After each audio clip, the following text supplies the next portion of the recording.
قیران دارایی هرما کردستان وگرتی و وکو پیرابونک جبو پرکرنا کردهنان دارایی حکومت نچار کر بریجه 21 صده اشموچه فرمانبران کم بکتن. وی پنگاوی جی درگران یکا مزن لجم فرمانبرین حکومت پیدا کر. و بو اگر لچندین باجار و باجر کن هرمه خو پیشاندان نرازیبون جلای ماموستا و فرمانبران و بهنه انجام دان. زیده واری وی چنده بایکوتکا کاری جلای فرمانبران و برپابو گهشت وی رادی حتی جادین باجار سلیمانیه جه پولیس و پولیسین هاتنو چون والا بون.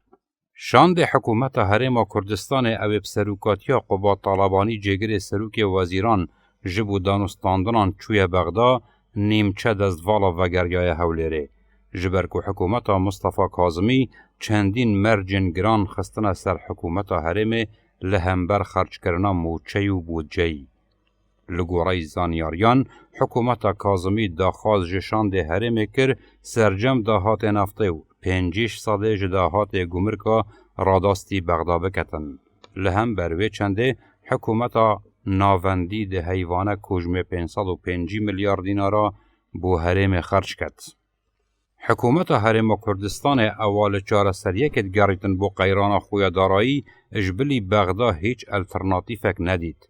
بله دیاره اوید آویدت خندقیتن همو جارا دستوی ناگهیت چقکا داری جی خوب قرطال بکت. نوکه حکومت بغدا بخو پنا بریه برقر نافخویی و درکی جبو دابین کرنا موچه فرمانبران و همو آماجه و راستیه جید سلمینن که حکومت کاظمی نشتن پروژه یاسا بودجه سال 2020 تمام بکت. جبرکو کردهنان گهشتیا نزیکی 45 میلیارد دلار امریکی و اف جمارت بیت سیکا سرجم بودجا گشتیا عراقه.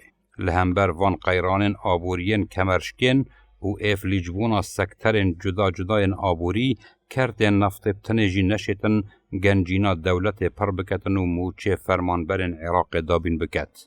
دماهی گوتنا مصطفى کاظمی جی بوشاند حکومت هرم او بو فشارک زور یال سر حکومت عراقه. پیدوی فرمانبرین هرم ادبهن فرهبن بو ورگرتنا موچه خزیرانه.